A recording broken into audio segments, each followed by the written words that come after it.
Hello दोस्तों, आज अपन बात करेंगे।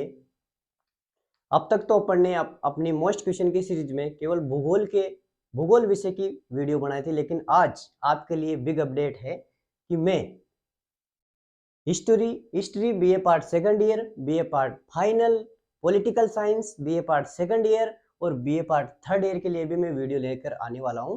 और आज अपन बात करेंगे बीए पार्ट थर्ड ईयर, जिसका एग्जाम आपके अभी 2 या 3 मई को है, किसी एक दिन है। तो उसका जो पेपर फर्स्ट है, आधुनिक भारत का इतिहास, उसके क्वेश्चन की मोस्ट क्वेश्चन की बात करेंगे अपन। ये क्वेश्चन मैंने बहुत ही गहन अध्ययन के बाद पिछले 4-5 सालों के पेपर को रिवाइज करके और सिलेबस को अच्छे से समझ के, और कौन सा क्वेश्चन बार बार आ रहा है और एग्जामिनर कौन सा क्वेश्चन दे रहा है और उसकी इस बार कौन से क्वेश्चन पर पकड़ है, या एग्जाम हॉल में वो कौन सा क्वेश्चन देगा और आपको कौन से क्वेश्चन एग्जाम हॉल में देखने को मिलेंगे, इन क्वेश्चन की बात करेंगे। भूगोल भूगोल में एक वीडियो और बची है, मैंने सारी बना दी, केवल फाइनल के वर्ल्ड ज्योग्राफी की एक वीडियो बची है। और अपन अब हिस्ट्री पे आते हैं, क्योंकि तुम्हारा एग्जाम बहुत जल्द है। तो आप इन क्वेश्चन को अच्छे से समझना, आपको सीधे एग्जाम में देखने को मिलेंगे। मैं ये तो नहीं कहूँगा कि लगभग 90% 100% मेरे क्वेश्चन आ जाएंगे, लेकिन इतना जरूर कहूँगा कि मैंने जो बताया लगभग 60 से 70-80% तक आपको पेपर में देखने को मिल जाएंगे। और 100% की अपन गारंटी दे भी नहीं सकते, क्योंकि एग्जामिनर का कोई भरोसा नहीं है, क्वेश्चन कहाँ से भी दे सकता है। लेकिन फिर भी मैंने सारी रणनीति समझ के और आपके लिए मोस्ट क्वेश्चन की वीडियो बनाई है। मैं भी प्रणव सर का स्टूडेंट रहा हूँ, इकबाल मैम का स्टूडेंट रहा हूँ, सज्जन मैम का स्टूडेंट रहा हूँ, उनके आशीर्वाद से। और मैंने चिंतन के द्वारा अच्छे से समझ के और इनको क्वेश्चन को बनाया है। तो आप इन क्वेश्चन को अच्छे से देख लेना और समझ लो। वही section A B C 3 section आते हैं आपके। सेक्शन ए में वही 10 क्वेश्चन आते हैं एक एक नंबर के, और सेक्स जो हर यूनिट से 2-2 क्वेश्चन लेते हुए वो 10 क्वेश्चन देता है। और सेक्शन बी और सी है, जिसमें एक तो 50 नंबर का सेक्शन बी है और 40 नंबर का सेक्शन सी है, जिसमें 20-20 नंबर के 2 क्वेश्चन आते हैं। और 50 नंबर के में 5 क्वेश्चन आते हैं 10-10 नंबर के। हिस्ट्री के इस पेपर में प्रैक्टिकल का कोई रोल नहीं है, प्रैक्टिकल नहीं होता है इसमें। तो आज अपन बात करेंगे, पूरा 100 नंबर का पेपर होता है। आज अपन बात करेंगे आधुनिक भारत का इतिहास 1740 से 1947 एडी तक। इस पेपर की बात करेंगे अपन। तो सबसे पहले अपन हर मोस्ट क्वेश्चन की सीरीज के अनुसार इसमें भी अपन सबसे पहले लॉन्ग क्वेश्चन की बात करते हैं। तो पहला मोस्ट क्वेश्चन है कि पानीपत के तृतीय युद्ध के प्रमुख कारण और परिणाम बताइए। ये क्वेश्चन मोस्ट है इस बार, लगातार पिछली बार भी नहीं आया हो तो इस बार आएगा ये क्वेश्चन। पानीपत के तृतीय युद्ध के प्रमुख कारण और परिणाम बताइए।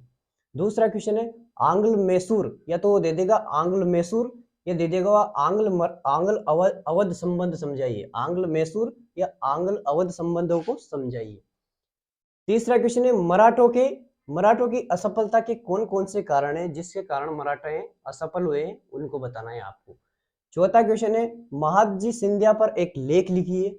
महादजी सिंधिया कौन थे, उसके बारे में आपको बताना है। पांचवा क्वेश्चन है सविनय अवज्ञा आंदोलन तथा असहयोग आंदोलन को समझाइए। इसमें आपको सविनय अवज्ञा आंदोलन तथा असहयोग आंदोलन के महत्व, कारण, परिणाम, पूरी परिघटना आपको बतानी है। छठा क्वेश्चन है भारतीय स्वतंत्रता संग्राम में गांधी की भूमिका का वर्णन कीजिए। ये क्वेश्चन भी मोस्ट है, ये क्वेश्चन भी आपको देखने को मिल सकता है एग्जाम हॉल में सीधा, कि भारत के स्वतंत्रता संग्राम में गांधी जी की भूमिका को स्पष्ट कीजिए। Most, very most. सातवां क्वेश्चन है, ये क्वेश्चन आएगा ही आएगा, 100% आएगा। 1857 की क्रांति से क्वेश्चन आकर रहेगा। 1857 की क्रांति के कारण और परिणाम को समझाइए। कारण परिणाम भी पूछ सकता है, और 1857 की क्रांति से संबंधित और भी कोई क्वेश्चन पूछ सकता है वो।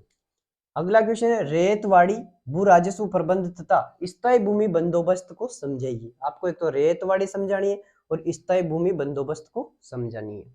नवा क्वेश्चन है भारत शासन अधिनियम 1935 और 1919 को समझाइए।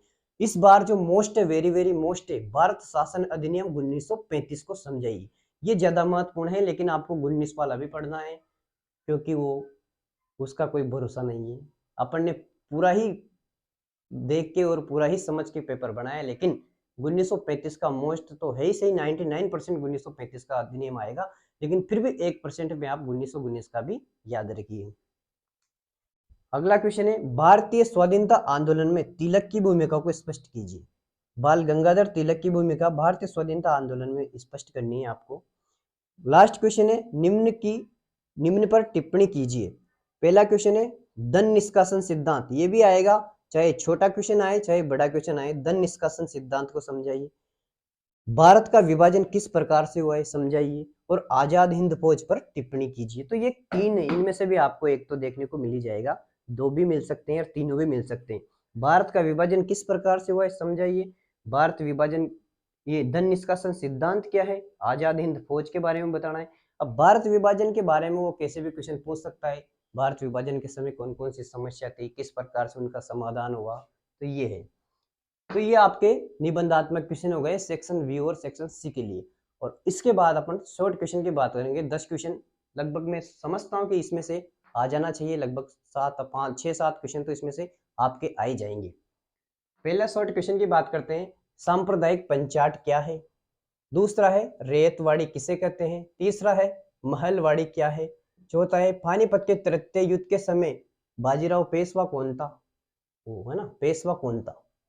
पांचवा क्वेश्चन है सालवाई की संधि के बारे में आपको बताना है, कब हुई, किसके मध्य हुई। छठा क्वेश्चन है लाल बाल पाल कौन थे, इनके बारे में आपको बताना है ना। और सातवां क्वेश्चन है मुस्लिम लीग की स्थापना कब हुई। आठवां क्वेश्चन है गांधी इरविन समझौता कब हुआ, इसके बारे में बताना है। नौवां क्वेश्चन है द्विराष्ट्र सिद्धांत से आप क्या समझते हो। 10वां क्वेश्चन है poverty and un British rule in India के बारे में बताइए। 11वां क्वेश्चन है बसीन की संधि क्या है। 12वां क्वेश्चन है भारत छोड़ो आंदोलन के बारे में बताना है आपको। 13वां क्वेश्चन है बंगाल में भूमि का स्थायी बंदोबस्त किसने लागू किया। 13वां क्वेश्चन है काल कोठरी की घटना क्या थी। 15वां क्वेश्चन है बक्सर का युद्ध कब और किसके बीच हुआ। 16वां क्वेश्चन है रेगुलेटिंग एक्ट के बारे में आप क्या जानते हैं। 17वां क्वेश्चन है नाना फडणवीस कौन थे। और 18वां क्वेश्चन है टीपू सुल्तान के बारे में बताइए। 19वां क्वेश्चन है सहायक संधि क्या थी। और 20वां क्वेश्चन है उदारवादी व उग्रवादी कौन थे, इनके बारे में आपको बताना है। तो ये आपके शॉर्ट क्वेश्चन हो गए। लगभग मैंने 20 क्वेश्चन बनाए, लगभग इसमें से भी आपके आई जाएंगे और लॉन्ग में से भी आई जाएंगे। अब अपन भूगोल के लगभग बन चुकी है वीडियो, एक वीडियो बाकी है। अब इतिहास पे आएंगे, जो भी पेपर पहले होएगा उसकी वीडियो बना दूंगा मैं, सेकंड ईयर और बीए फाइनल ईयर की। एमए की बना ही चुके हैं अपन। तो आपको आंसर कैसे लिखना है वो आप सही से आंसर का फॉर्मेट जमाना सीख लीजिए, रूपरेखा किस प्रकार से देनी है आपको। जैसे पानीपत का युद्ध के प्रमुख कारण परिणाम बताना है आपको, ये क्वेश्चन आ गया तो सबसे पहले आपको बताना है पानीपत का युद्ध। पानीपत सबसे पहले बताना है, पानीपत के बारे में कि पानीपत की लोकेशन क्या है। फिर दूसरा पॉइंट आपको बनाना है पानीपत की पानीपत का युद्ध क्या था। फिर आपको बताना है पानीपत के युद्ध के कारण क्या क्या थे। फिर पानीपत के युद्ध की परिणाम क्या क्या निकले। इस प्रकार से आपको फॉर्मेट जमाना है और फिर लास्ट में इसका निष्कर्ष बताना है आपको। इस प्रकार से आपको क्वेश्चन कैसे ही पूछे, लेकिन क्वेश्चन को आपको पूरा लिखना है, चाहे कारण परिणाम ही पूछे लेकिन आपको पूरा फॉर्मेट जमाना है। क्वेश्चन कैसे ही पूछ सकते हो। ये है आपके most very important question, BA part 3rd year paper first. आधुनिक भारत का इतिहास 1740 से 1947 एडी, तो आपको इनको अच्छे से समझ लीजिए और इनको हल्के में ना लें, क्योंकि ये क्वेश्चन आपको एग्जाम हॉल में भी देखने को मिलेंगे, ऐसी मैं आशा करता हूँ। तो ये मोस्ट क्वेश्चन है, आप एक बार स्क्रीनशॉट ले लीजिए। हाँ तो दोस्तों, अगर आपको मेरी वीडियो अच्छी लगे तो आप कमेंट बॉक्स में कमेंट जरूर बताएं मुझे, और शेयर लाइक और सब्सक्राइब जरूर करें। और प्रत्येक इतिहास और भूगोल, जो भूगोल की वीडियो हो भूगोल के विद्यार्थी के पास पहुंचाए, और इतिहास की वीडियो इतिहास के विद्यार्थी के पास जरूर पहुंचाए। जल्दी ही उनका एग्ज़ाम है, आपका एग्ज़ाम है, तो आपके थोड़ी बहुत हेल्प मिल सके, इसी उद्देश्य से ये वीडियो बनाई। थैंक्स, धन्यवाद।